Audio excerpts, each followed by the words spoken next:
Well, Aroldis Chapman is still human after all.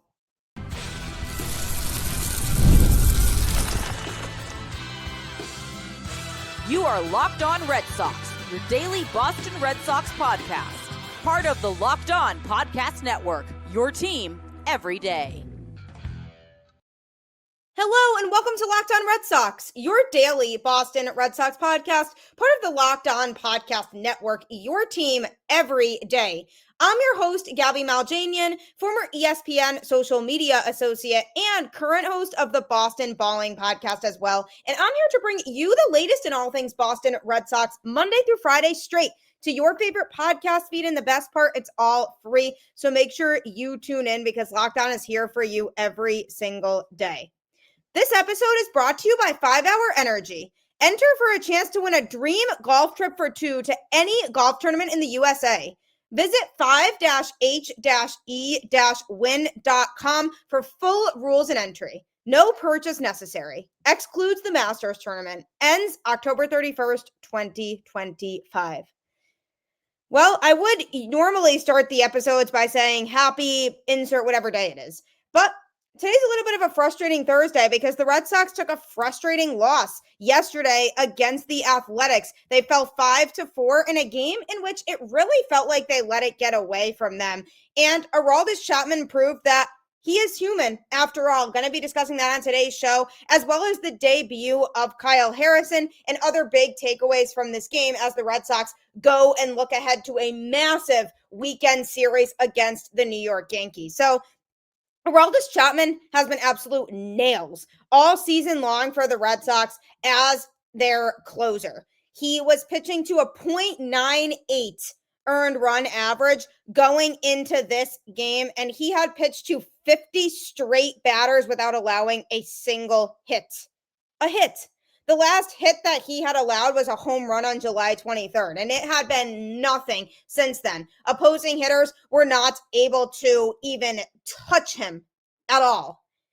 But in yesterday's game, the Red Sox showed that ultimately they are not perfect, and even Aroldis Chapman is not perfect. So he went into the game in the bottom of the ninth in a game in which the Red Sox had rallied in the top of the ninth inning to tie it. They were down 4-3. Rob Refsnyder hit a huge gapper and drove in Cedar Rafaela from first base, who had come in as a pinch runner after Carlos Narvaez took a pinch hit walk. So lots of pinch hitting and pinch running going on in that inning, but the Red Sox were able to tie the game in the top of the ninth. So they brought in Chapman in the bottom of the ninth, like he always does in a tie game in the ninth, to try to send it to the 10th inning, but he just didn't have it. He is human after all. And I know people were starting to wonder if he really was or if he was from a different planet because of just how tremendous he's been this season.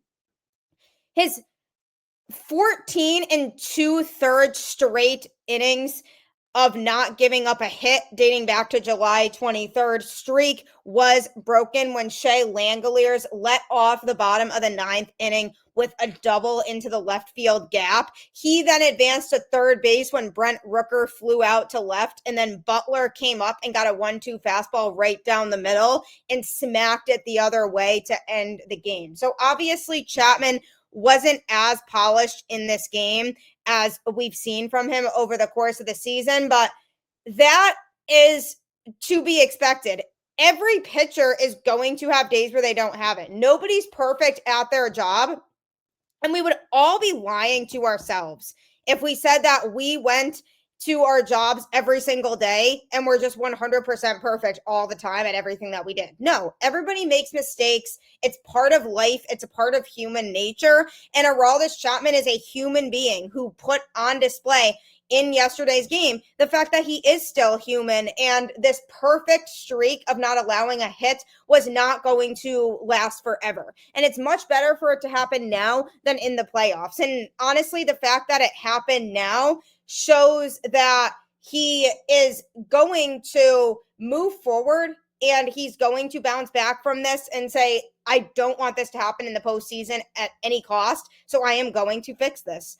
Much better that it happened now than down the road in the last week of the season when a division or wild card placement could be on the line, or even in the postseason if the Red Sox lose a playoff game in that way because of Chapman. He just didn't have it. Usually he is the Red Sox best reliever, and he still is, and he is still the guy that I would trust to go out there in the closing role in any game, no matter what, and get the job done for the Red Sox. He was just caught on one of his bad days, and veteran pitchers move on from that and use it as fuel to be able to go out there and be better next time. He's now up to a 1.14 ERA on the season, so it went from a 0.98 to a 1.14 after this outing. He is going to be angry with himself over this outing. If you are angry or upset or frustrated, I am also feeling those emotions about this game for the Red Sox yesterday, but I promise you Chapman is feeling it significantly more than any of us are, because he's the one who let the Red Sox down and ultimately took the loss. But he wouldn't have needed to be put in that situation if the Red Sox had capitalized earlier. They had other opportunities in this game, failed to deliver, were keeping the A's in it, and it was the only game in this series in which the Red Sox faced any sort of struggle, and in which the A's were even able to score at all. The Red Sox shut them out in the first two games of this series. They scored all of their runs in the series in yesterday's game. All 5 of their runs total were in one game. So obviously it's a discouraging loss, and it's one that certainly stings, and it feels like one the Red Sox should have won, especially with all the momentum after tying it in the top of the 9th inning, and you kind of felt like going to the 10th inning was in the bag because of Chapman going out there. And while you normally can feel that way, it just goes to show that every pitcher is going to have days where they are not 100%. And while Chapman has truly been a force out of this Red Sox pen, he is allowed to have bad days. And it was just a bad day in the office for him. And it just was what it was. And he just didn't have it like he usually does.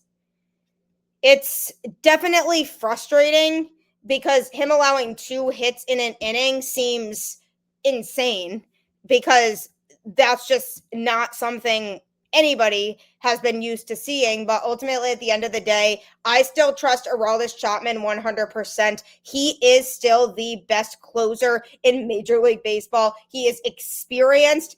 He knows exactly what he needs to do to get the job done. And I know for a fact that he is going to reflect on this outing and say, no way, never again. That man is the ultimate competitor.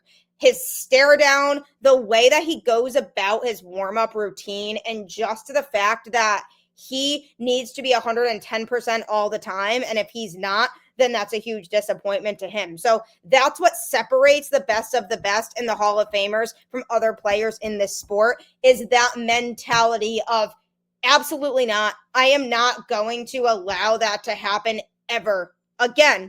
And I trust that it won't. So ultimately, at the end of the day, the biggest thing to take away from Chapman's outing yesterday is that it was just a bad outing for him. He's not perfect. It was a once in a blue moon type of outing that you don't get from Chapman all the time. Is this a pattern to expect moving forward? Absolutely not.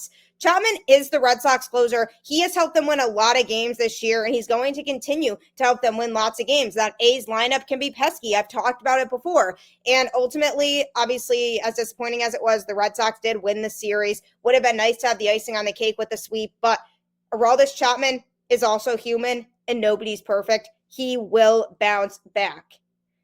And going to the opposite end of the spectrum, you have this veteran in Aroldis Chapman, and you have a guy who's newer in his career in Kyle Harrison. He made his Red Sox debut yesterday. Talking about that next. Time to fuel up and turn it up with 5-Hour Energy Transfusion. This grape, ginger, and lime-flavored shot brings the iconic taste of a golf course favorite to a non-alcoholic boost. Perfect for sinking birdies or making great memories with friends. It's a hole-in-one for your energy game. Whether you're out on the course or just need a little extra push to power through your day, 5-Hour Energy Transfusion delivers the clubhouse flavor you love without ever leaving the green. Golf is all about good times with good people and good flavors. The grape ginger lime flavor of 5-Hour Energy Transfusion gives you the best parts of your clubhouse go-to without leaving the course or chasing down the beverage cart. Now you can amp up the fun even more. Just buy, snap, and enter for a chance to win a dream golf trip for two to any golf tournament in the USA. Tee up that trip. Visit 5-h-e-win.com for full rules and entry. No purchase necessary. Excludes the Master Tournament. Ends October 31st, 2025. Isn't that a great deal? Make sure you soak that in and take advantage of it. And also take advantage of FanDuel and everything it has to offer, because it is the best sports betting app there is. You can win tons of money betting on lots of different sports. My husband does it. He bets on so many different sports. And now with football season underway, he's taking extra advantage of it by making more and more bets. If you are ready to play, just download the FanDuel app now by visiting FanDuel.com to get started. That's FanDuel.com to place your first $5 bet. I promise you, you will not want to miss out on this wonderful offer, as FanDuel is ensuring that you're winning lots of money, because you can bet just $5, and if you win, you'll get $300 in bonus bets to use across the app. $300. Make sure you don't miss out on that. So download the FanDuel app today and get started. The Red Sox had a frustrating loss yesterday against the A's in Sacramento at their temporary ballpark.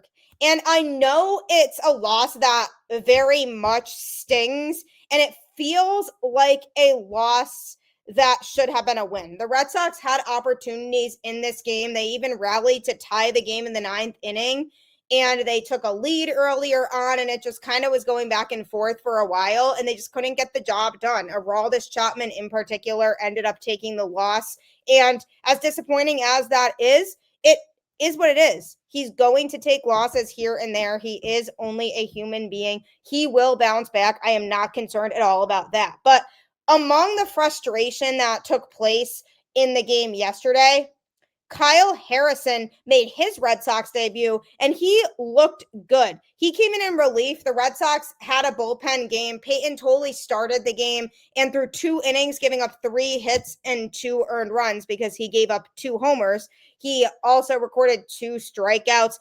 He threw 33 pitches with 22 of them going for strikes. His issue has not been his command. That has certainly been there. It's just been more that he just doesn't have enough secondary pitches outside of his fastball to allow him to be competitive against opposing hitters. So he's still working to develop those secondary pitches and the location of his pitches, because with the home runs, he just left the ball in the wrong spot, allowing people to hit it over the fence. So obviously not ideal for him, and the Red Sox weren't going to have him pitch for a long time anyway, but they certainly were hoping for more than 2 innings. So then lots of relievers got into this game. Greg Weisser, Justin Wilson, Justin Slaten, Steven Matz, Kyle Harrison, and then obviously Aroldis Chapman, who I talked about earlier. But the bullpen kind of gave this game away.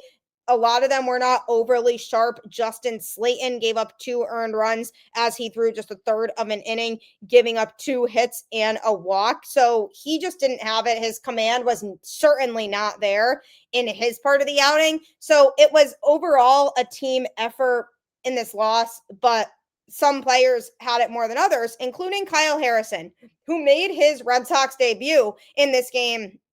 And people have been long awaiting his call-up from AAA, because he was the main piece that the Red Sox got in the Rafael Devers trade. This is a pitcher that they see a lot of promise in, a kid who they feel has really good stuff that he can contribute with at the major league level, but they were keeping him in AAA, giving him a lot of reps there.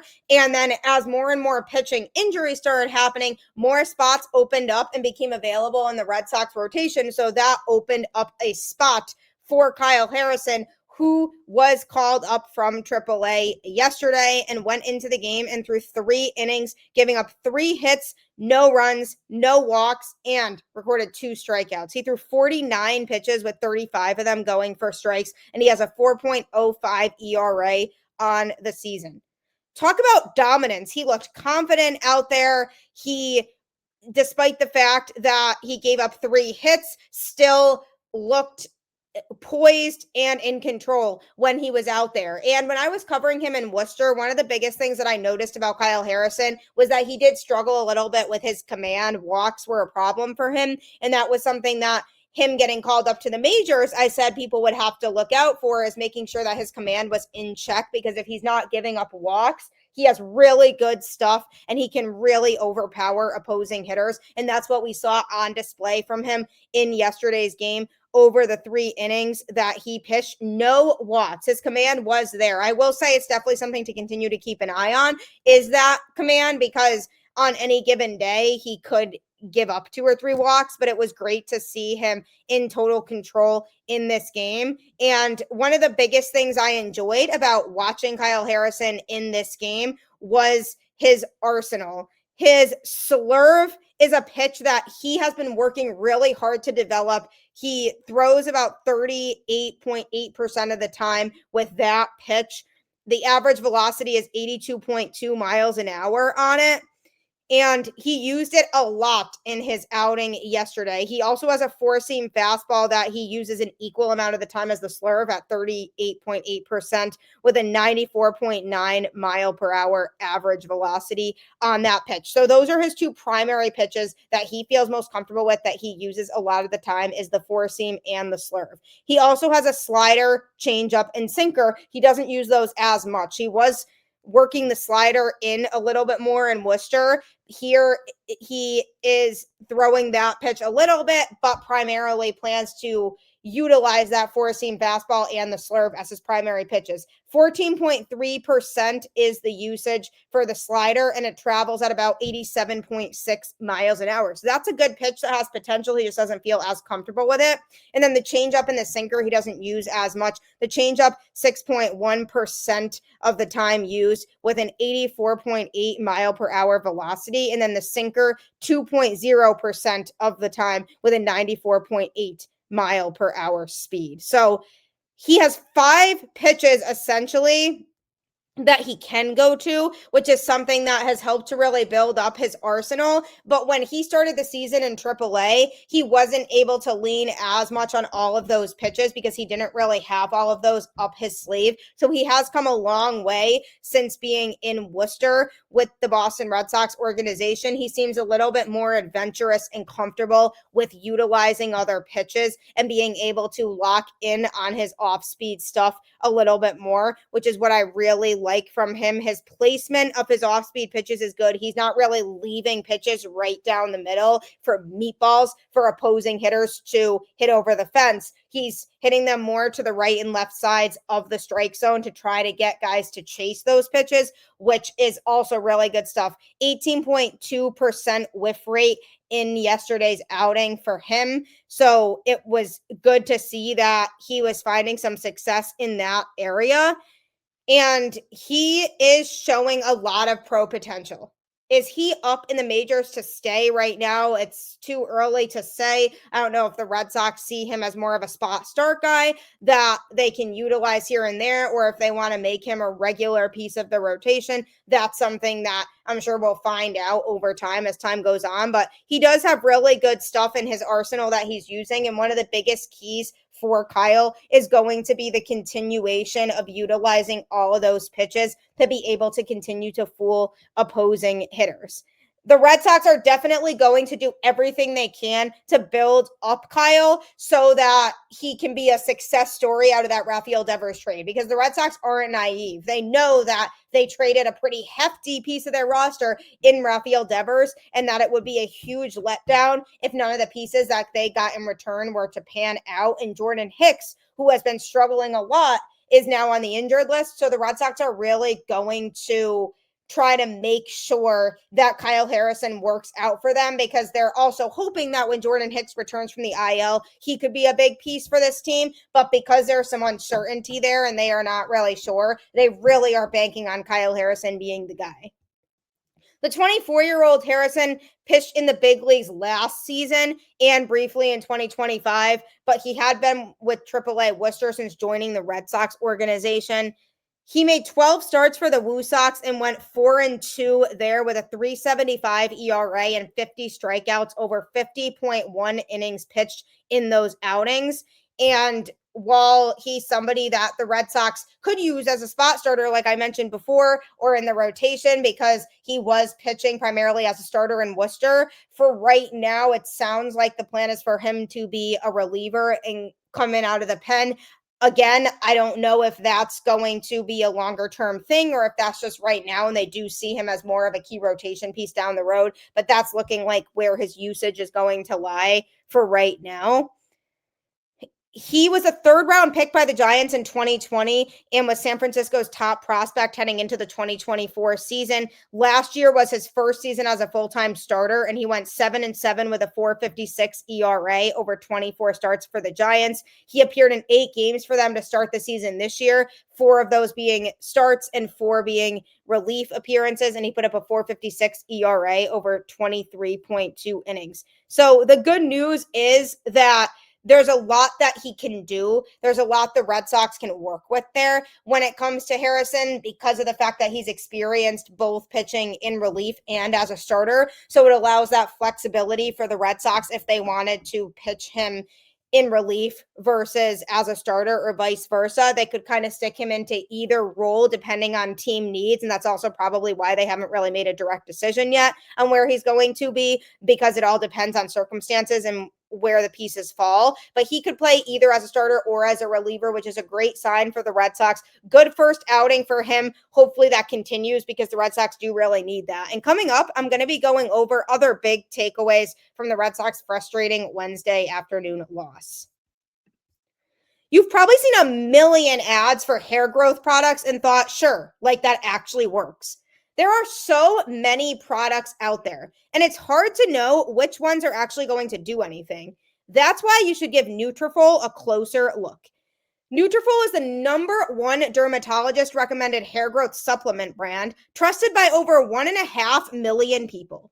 And it's not just hype. This is a supplement clinically tested that targets the root causes of thinning and shedding with a proactive approach. I started noticing less shedding and healthier looking hair after using Nutrafol. See thicker, stronger hair with less shedding in just 3 to 6 months with Nutrafol. For a limited time, Nutrafol is offering Locked On MLB listeners $10 off your first month subscription and free shipping when you go to Nutrafol.com and enter the promo code LOCKEDONMLB. That's Nutrafol.com, promo code LOCKEDONMLB. If you just want your hair to look a lot healthier, I know it bothers me when mine doesn't look healthy, Nutrafol 10,000 times over is for you. So make sure that you go invest in some and buy it. Well, we saw a very frustrating Red Sox loss take place yesterday against the Athletics as the Red Sox fell 5-4. They had 9 hits in the game compared to the Athletics 12. And both teams were relentless in this game with lead changes and kind of a lot of back and forth, 1-run leads. And whenever there was a run lead, the other team was battling back to tie it. And that was just kind of how things fell in this game. And while it was frustrating, at least the Red Sox had already won the series, and Alex Cora knew we can afford to do a bullpen game because we have Thursday off. And that's going to be a big off day. They're traveling tonight back to Boston, and the Yankees come to town over the weekend. So they have to just leave this loss behind them, as frustrating as it was, and refuel, get back in the right headspace, and come and beat the Yankees this weekend, a team that's right there with them in those wild card standings. So it was a frustrating game overall for the Red Sox. Lots of pitchers that threw in this game and weren't exactly as sharp as they could have been, but other good things that came out of this game too.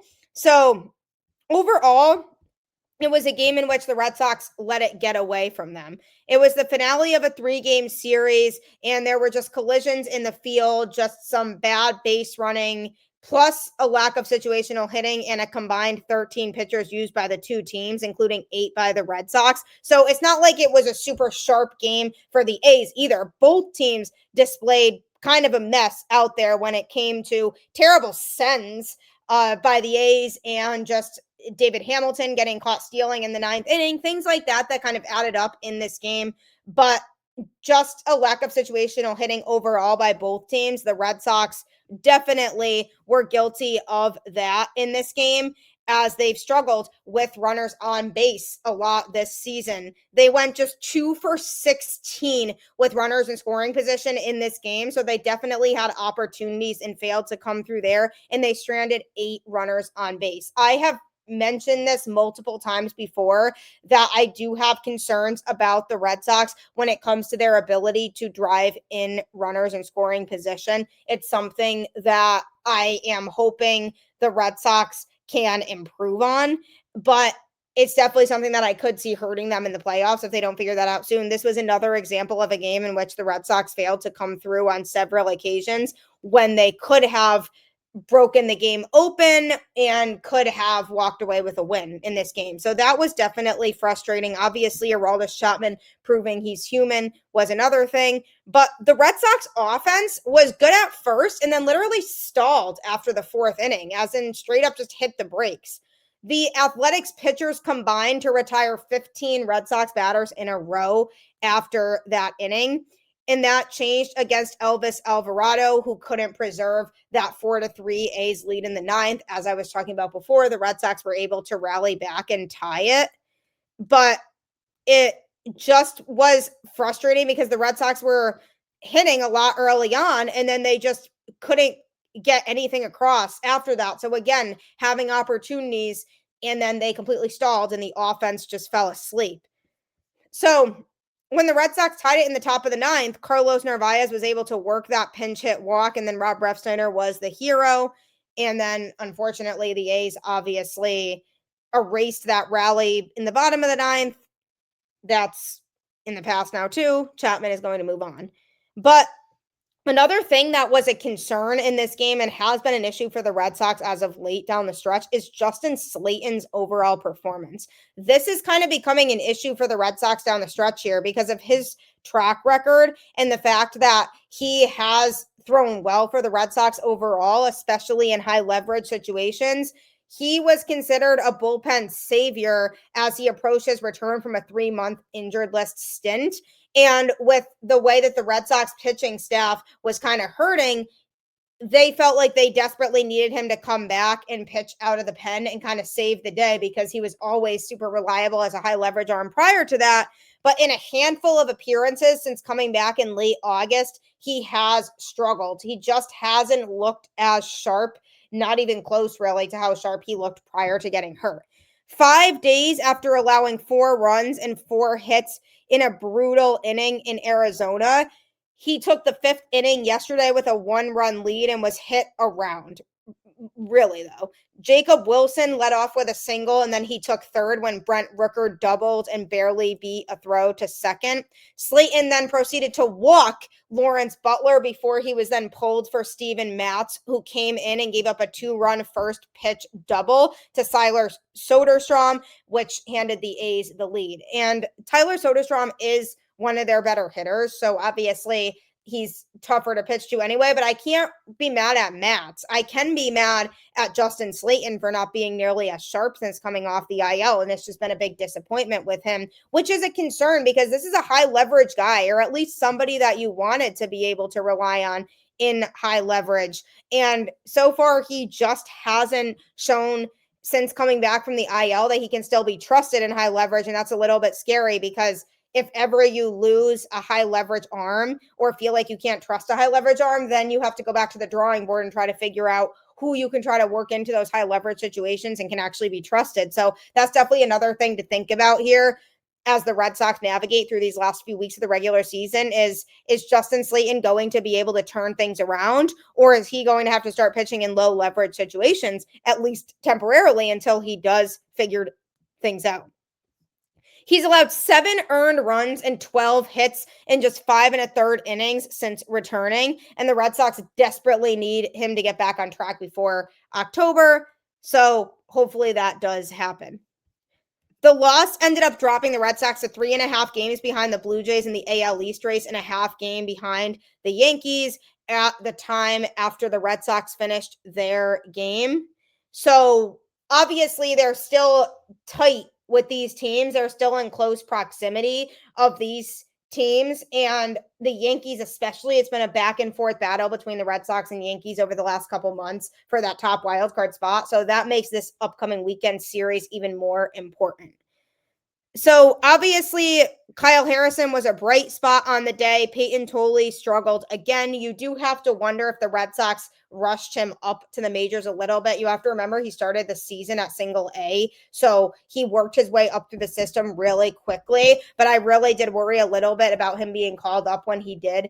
And I felt like he could have used some more time and some more reps at the AAA level. The Red Sox felt like he was ready, so they called him up. But it really does make you wonder, should they have given him some more time in Worcester prior to calling him up? So that's definitely something to think about and something to monitor as they navigate through this is, does Peyton Tolley have enough to be able to get the Red Sox some wins here down the stretch? So also, Jarren Duran in the first inning lost his glove. The ball does carry at the A's temporary ballpark in Sacramento, but obviously gloves do too. So what happened was Shea Langeliers hit a blast in the first inning, and Jarren Duran drifted back and had a chance to rob it, but he ended up slamming into the wall, and he missed the baseball as his glove went over the wall. He was eventually able to retrieve it, but it was just kind of funny because you couldn't see his glove and everybody was like, where's Duran's glove? But obviously looking back on it, it was frustrating that he was unable to be able to rob that because it could have changed the game altogether. Woulda, coulda, shoulda, just is what it is. But it was the A's first run of the series since they had been blanked in the first two games. The Red Sox offense had plenty of chances again, but just could not cash in this game. So overall, just a frustrating series for the Red Sox, but can't dwell on it too much. Have to go and enjoy the off day and then bounce back over the weekend in a crucial series at Fenway against the Yankees. So we'll see how that goes, but I really appreciate you tuning into Locked On Red Sox and making it your first listen of every single day. Make sure to next check out Locked On MLB Game Night, which is our local Locked On experts giving you local analysis on a national scale, talking about every game, every single night, all the way up until a World Series champion is crowned. So make sure to find MLB Game Night on Locked On MLB on YouTube or wherever you listen to podcasts. That can be your second listen after you finish Locked On Red Sox. So make sure you check that out. As always, keep the faith, go Red Sox, and I'll catch you on the flip side.